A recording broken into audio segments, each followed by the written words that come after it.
Hallelujah, hallelujah, hallelujah. सब जन अपने हाथों को उठाएं। सभी जन, सभी कलीसियां, सभी ब्रांचेस, सभी ऑनलाइन कलीसियां अपने हाथों को उठाएं। Thank you Jesus. हे परमेश्वर, आज जितने भी जन खुदावन तेरी प्रेजेंस में एक मन है परमेश्वर, तेरा पवित्र आत्मा आज एक एक जन को छुए परमेश्वर। तेरी सामर्थ्य आज एक एक जन की लाइफ में वास करे खुदावन। आज तेरा वचन आज एक एक जन की लाइफ में बोया जाए परमेश्वर। आज एक एक जन परमेश्वर तेरे वचन के अनुसार चलने वाला बन जाए खुदावन। तेरे वचन पर चलने वाला, तेरे वचन के अनुसार जीने वाला बन जाए परमेश्वर। आज तेरे पवित्र सामर्थ, तेरे पवित्र आत्मा की सामर्थ आज एक एक जन को छुए, जुम्बश करे तेरा आत्मा आज एक एक जन की लाइफ में, प्रभु यीशु मसीह के सामर्थी नाम में, आमीन। आप सभी जन, जितने भी जन परमेश्वर की प्रेजेंस में हैं, आप सभी जन ब्लेस्ड हैं। खुदावन एक एक जन को छुए और ब्लेस करें। आज का वचन आप लोगों की लाइफ में बोया जाए और आपके उद्धार के लिए, उद्धार में बने रहने का कारण बने। जैसे ही बोया जाए वचन, और कोई भी अंधकार की शक्ति आज के पवित्र वचन को आपकी लाइफ से कभी भी चुराने ना पाए प्रभु यीशु मसीह के सामर्थी नाम में, बल्कि आप इस वचन पर चलने वाले, सुनने वाले, इस वचन के अकॉर्डिंग अपनी लाइफ को जीने के लिए तैयार हो जाएं प्रभु यीशु मसीह के सामर्थी नाम में, आमीन। सभी जन अपने स्थानों पर बैठ जाएं। प्रभु यीशु मसीह के सामर्थी नाम में खुदावंद एक एक जन को छुए, सभी कलीसियाओं को, सभी ब्रांचेस में जितने भी जन है, पवित्र आत्मा एक एक जन को छुए। आप परमेश्वर के जीवित वचन के साथ, परमेश्वर के जीवित विजन के साथ जुड़े हैं। वो विजन जो कि हमारी लाइफ में एक पवित्रताई को लेकर आता है, वो विजन जो हमें परमेश्वर के सम्मुख लेकर जाता है, ऐसा विजन, ऐसा खुदा का दास परमेश्वर ने हमें दिया। ऐसे विजन के साथ जुड़े हैं कि ना केवल हमारी स्पिरिचुअल लाइफ को आगे बढ़ाता है, बल्कि मैरिड लाइफ को किस रीति के साथ, फ्रूटफुलनेस के साथ, खुशी के साथ जीना वो भी सिखाता है। किस तरह से हमें अपने बच्चों को मसीह में आगे बढ़ाना, ये विजन ये भी सिखाता है। परमेश्वर ने, आप जानते हैं कि किसी तरह की पास्टरल सेवकाई नहीं दी है, परमेश्वर ने प्रेरिताई की सेवकाई दी। वो सेवकाई खुदा ने इसीलिए दी ताकि आप लोगों की लाइफ के हर एक हिस्से को खुदावंद ब्लेस कर सके, ना केवल स्पिरिचुअली बल्कि आपकी मैरिड लाइफ को, आपकी फाइनेंशियल लाइफ को, आपके बच्चों की जिंदगी को, आपकी फिजिकल लाइफ को, और साथ ही साथ आपकी स्पिरिचुअल लाइफ को भी परमेश्वर ब्लेस कर सके। इसीलिए परमेश्वर ने ये विजन, ये सेवकाई, प्रेरिताई की सेवकाई आपको दी कि आप हर एक दिशा में, चारों दिशाओं से आप ब्लेस हो सकें। हालेलुया। सभी ब्रांचेस को मैं देखना चाहती हूँ कि खुदावंद आप लोगों को छू रहा है, ब्लेस कर रहा है, लगातार ग्रो कर रही हैं भेड़ें। और क्योंकि जैसे प्रभु के दास बोलते हैं ना कि अगर कोई कलीसिया में स्वस्थ भेड़ें हैं तो ही वो बच्चे जन्मती हैं। जितनी भी यहाँ पर कलीसियाएं हैं फॉरेन ब्रांचेस में, लगातार परमेश्वर की जो खुराक को, आत्मिक खुराक को, परमेश्वर के स्ट्रॉन्ग वचन को लगातार सुनते हैं, और वो ये कलीसियाएं भेड़ों के रूप में तंदुरुस्त और स्ट्रॉन्ग हैं और आगे की आगे जो है वो बढ़ती जा रही हैं। ये एक बरकत की बात है, ये एक खुशी की बात, आनंद की बात है। तारीफ करें सभी फॉरेन कलीसियाओं के लिए, सभी ऑनलाइन कलीसियाओं के लिए भी कि खुदावंद आपको बढ़ा रहा है, आत्मा में बढ़ा रहा है, सभी दिशाओं में बढ़ा रहा है। हालेलुया। मेरा विश्वास है खुदावंद इसी रीति से आपको बढ़ाता जाए, आप परमेश्वर में आगे बढ़ते जाएं। हालेलुया। आइए हम वचन में चलते हैं। एक दूसरे को बोलो कि पाप की मजदूरी मौत है। सभी जन एक दूसरे को, अपने पड़ोसी से बोले कि पाप की मजदूरी मौत है। जब हम वचन में पढ़ते हैं रोमियो 6 उसकी 23 में लिखा, क्योंकि पाप की मजदूरी तो मृत्यु है, परंतु परमेश्वर का वरदान हमारे प्रभु मसीह यीशु में अनंत जीवन है। वचन कहता है कि पाप की मजदूरी मृत्यु है।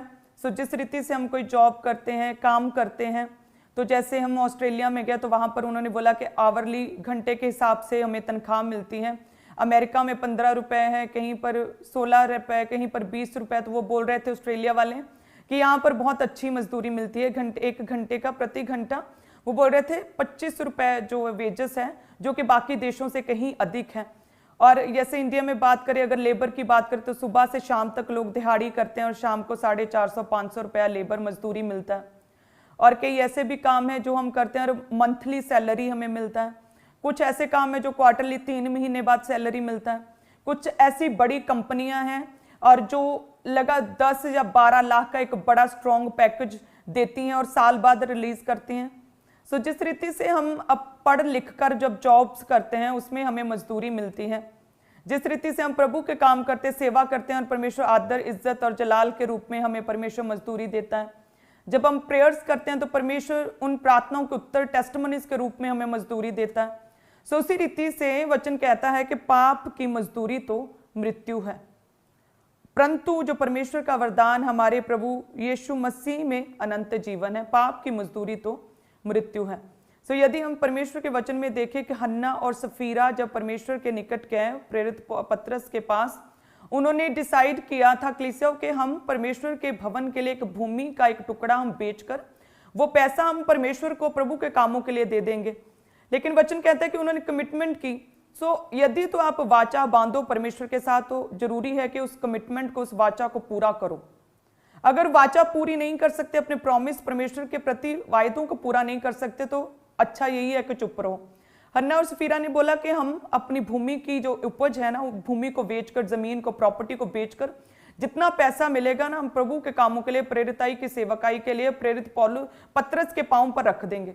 और लिखा है कि जैसे ही उन्होंने जमीन को अपनी को बेचा, वचन कहता है कि उन्होंने पैसा देखा तो एकदम से लालच आ गया।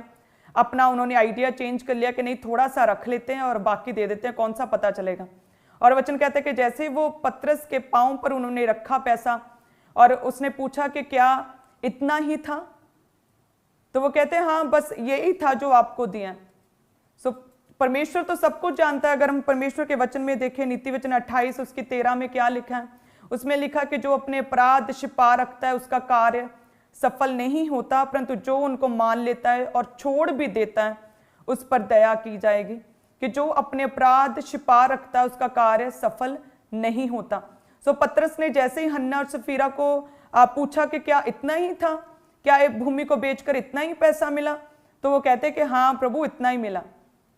तो परमेश्वर तो आपके दिलों को जांचने वाला परमेश्वर है, आपके दिल में क्या चलता है प्रभु को तो सब कुछ पता है। तो पतरस ने बोला कि क्या ये पैसा तुम लोगों का नहीं था जब तुम लोगों के पास था?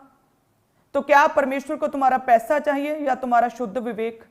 और लिखा है कि वो लोग उसी दिन ही मर गए। उन लोगों ने उसी दिन पाप किया, उन्होंने पैसे की चोरी की, प्रभु के पैसे को चुराया, उन्होंने वायदे को तोड़ा, परमेश्वर के दास के सामने झूठ बोला। और लिखा है कि सुबह पाप किया और शाम तक उन्हें उनकी मजदूरी मिल गई। दोनों वहीं पर पतरस के पांव पर गिरकर मर गए। और यदि हम बात करें शिमशोन की, सैमसन की, जो कि गलत रीति के साथ उसे परमेश्वर ने चुना, अमेजिंगली ब्लेस किया, स्ट्रेंथ दी, पावर दी, परमेश्वर के बड़े कार्यों को करने के लिए परमेश्वर ने उसे चुना था। लेकिन वो भटक गया अपनी बुलाहट से, कॉलिंग से, वचन कहता है। और वो लड़कियों के साथ गलत करने लगा, लड़कियों के साथ सोने लगा, व्यभिचार में चला गया। और लेकिन फिर भी उसकी लाइफ से वचन कहता है कि सामर्थ्य बहती थी, फिर भी उसमें इतनी पावर थी कि कोई भी उसका बाल तक बांका नहीं कर सकता था, कोई भी उसे छू नहीं सकता था, इतनी पावर थी। वो व्यभिचार में था लेकिन फिर भी सामर्थ्य बहती थी। और सो ऐसे व्यक्ति को हम देखकर कोई बंदा अगर ये कहे कि अरे ये भी तो पाप में था, ये भी तो व्यभिचार में था, और ले देखो सामर्थ्य बहती है उसमें से, कोई उसे छू तक नहीं सकता, इतनी सामर्थ्य है, इतना बड़ा आशीर्वादित है वो, इतनी बरकतें हैं उसकी लाइफ में, तो मैं भी पाप करूं।